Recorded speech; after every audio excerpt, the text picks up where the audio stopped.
Welcome to Monologue. My guest today is Dr. Sophie Allen from the University of Keele. She works on metaphysics, the philosophy of mind, the philosophy of science, and the connections between them. She's also interested in methodology and how we do philosophy. Sometimes some people would say whether there's any point to philosophy. Welcome, Sophie. Hello, it's really good to be here. So tell us, Sophie, what are you working on at the moment? At the moment, I'm working on the connection between persistence and powers ontology. I don't know whether you know about powers. Powers are properties which have their causal roles necessarily. And it's my thought that actually persistence, the way objects persist through time, is actually different if we have an ontology of powers, if we think that our properties around us have the power to do things, have causal powers. Which brings us to your trip to Bonn. I believe you're a member of the International Change and Changemakers Network. What's your role in this network? My role is one of a huge group of international group of metaphysicians who all work together when we can to try to find out interesting things about the nature of persistence and also about the stability. So how things change, what kind of things processes are, what kinds of things causes are. And it's an age-old problem. It's something that people have been thinking about for the last 2,500 years. So our hope in the network is that we might actually resolve some of these problems. That's probably not going to happen, of course, because in philosophy we never really resolve things. So I think I'm being overly optimistic here. I think the important part of the network is to be able to bring together a group of philosophers from different countries who work on a very specialised area of metaphysics and the philosophy of science. And so we can connect metaphysics with problems in physics and also problems in the other sciences, because say biology or chemistry, they work sometimes in quite a different way. And it's important to be able to say what kinds of things we're talking about when we're actually doing science. And so, for instance, in biology or physics, we want to be able to say what kinds of things there are that we're talking about, whether there are any kind of laws of nature, so to speak. That's a very important part of doing science. A lot of scientists, they do their science they're doing their science and they don't really think too much about the philosophical questions. Some really do, but some don't. And so it's good to have philosophers in the background contributing to this kind of debate. So what was your biggest revelation in philosophy? That's a difficult question. I seem to have revelations quite often.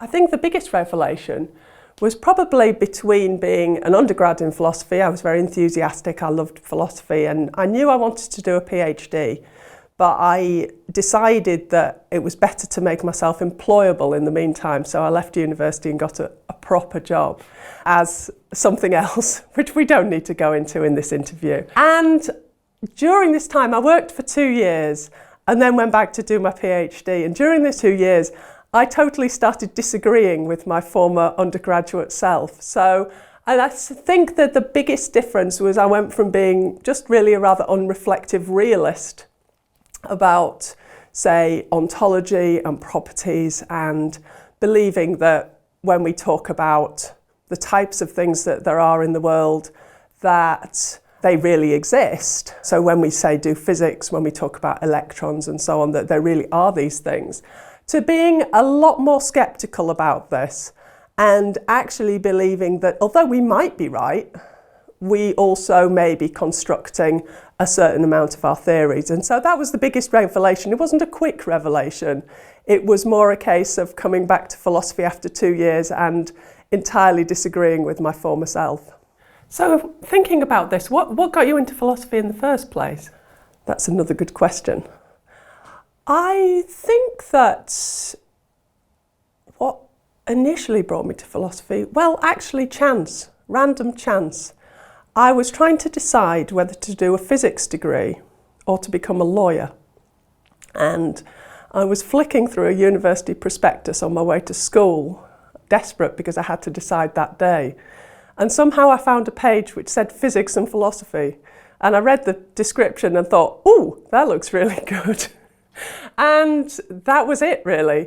What I discovered when I got into philosophy, though, was that actually I'd been doing philosophy a lot, ever since I was maybe 7 years old, and asking really awkward questions and having serious problems with things that people didn't have problems with normally, like what properties were, or what kinds of things there are in the world, or whether we really know what's outside this room, for instance. So I'd been asking philosophical questions, but I really didn't know that that was what philosophy was about. But it was pure accident that I discovered that there was a subject that I could do. And it was a very happy coincidence. So I went off to do physics and philosophy, and then eventually kind of stopped doing the physics, started just doing philosophy, and that was great. So what are your plans for future research? Or to put the question another way, what, if you could work on anything at all, what would you do the research on? That is another interesting question. You're a tough interviewer. I think on and off I've been working on really the philosophy of disagreement, and this is part of the methodological work that I do. The philosophy of why people are disagreeing with each other, what's the basis of different philosophical disagreements, or also disagreements in ordinary life. So there are deep disagreements within social issues of various kinds. Now, there are very basic surface reasons why people are disagreeing with each other. But on the other hand, I think there are actually often some deep metaphysical reasons why people are disagreeing, or epistemological reasons.